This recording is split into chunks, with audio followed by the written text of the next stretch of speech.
जनतंत्र प्रारंभ कर दिया।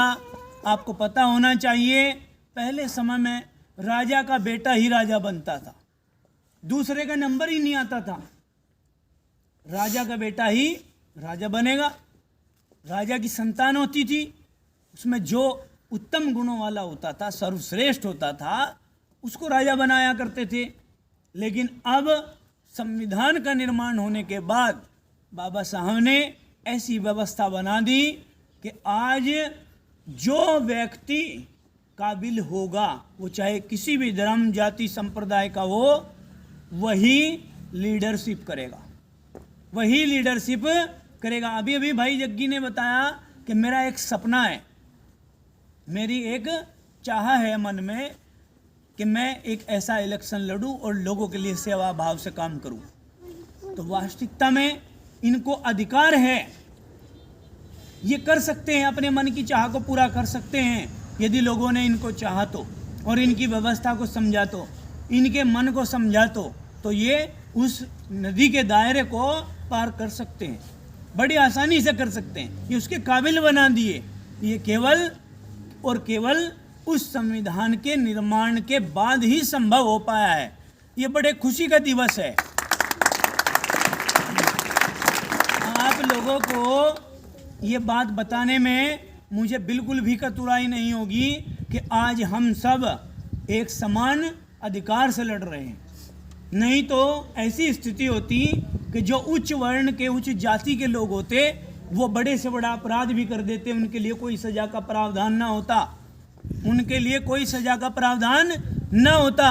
लेकिन आज स्थिति ये है, कोई बड़ा हो, बड़े घर का हो, बड़े कुल का हो, अगर वो अपराध करता है उसको भी उस अपराध की वही सजा मिलेगी जो एक गरीब उन नीची जाति का, जिसको आप लोग पहले समय में बोलते थे, उसका बच्चा अगर कोई अपराध कर देता है, जो सजा उसके लिए है वही सजा उस अपराध के लिए बड़े घर के, बड़े घराने के बच्चे के लिए है।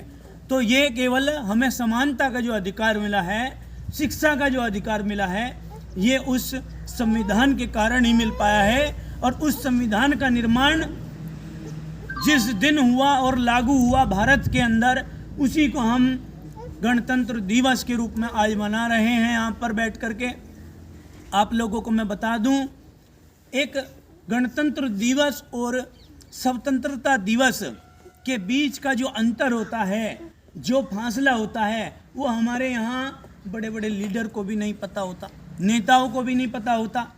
नेता भी जाते हैं विद्यालय में, प्रधानाचार्य पद पर भी चले जाते हैं, उच्च अध्यापक के पद पर रह करके भी उनको नहीं पता होता कि आज का दिन है, उसको हम किस नाम से पुकारें, किस नाम से उसको जाने, इस नाम का अर्थ क्या है। तो मैंने बताया अभी अभी आपको कि गणतंत्र दिवस लोगों का एक सिस्टम है, एक व्यवस्था है जीवन को चलाने की। समझ में आई बात। और 15 अगस्त जो आप मनाते हैं उसको स्वतंत्रता दिवस के रूप में हम मानते हैं। किसके रूप में मानते हैं? स्वतंत्रता दिवस के रूप में मनाते हैं। उस दिन हमारा भारत देश आज़ाद हुआ था, इसलिए हम स्वतंत्र हो गए थे, पूर्ण रूप से हमारी सत्ता आ गई थी। उसको हम स्वतंत्रता दिवस के रूप में मनाते हैं और इसको हम गणतंत्र दिवस के रूप में मनाते हैं 26 जनवरी को। इतनी बात समझ में आई सभी के? हाँ जी। अब हम एक अंतर आपको और बताते हैं, इस बीच में फिर अपने कार्य को आगे बढ़ाएंगे। हमने आप लोगों को बताना है कि जो स्वतंत्रता दिवस 15 अगस्त का दिन मनाया जाता है, उस दिन प्रधानमंत्री जी दिल्ली में लाल किले से क्या करते हैं? ध्वजारोहण करते हैं। क्या करते हैं? ध्वजारोहण करते हैं। अब इसको समझिए, ध्वजारोहण में भी और झंडा फहराने में भी कितना अंतर होता है। आपको नहीं पता होगा, ये चीजें पता होनी चाहिए। देखिए,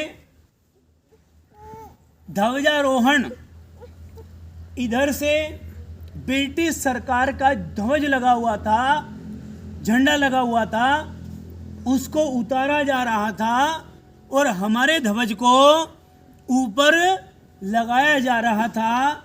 समझ गए? और उस दिन हमें आज़ादी मिली थी। इस दिन को और इस व्यवस्था को हम कहते हैं ध्वजारोहण की प्रक्रिया।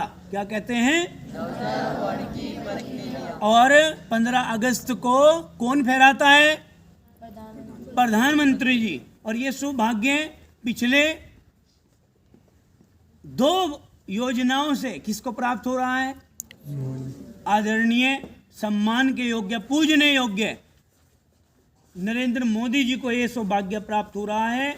आप लोगों को पता होना चाहिए, आज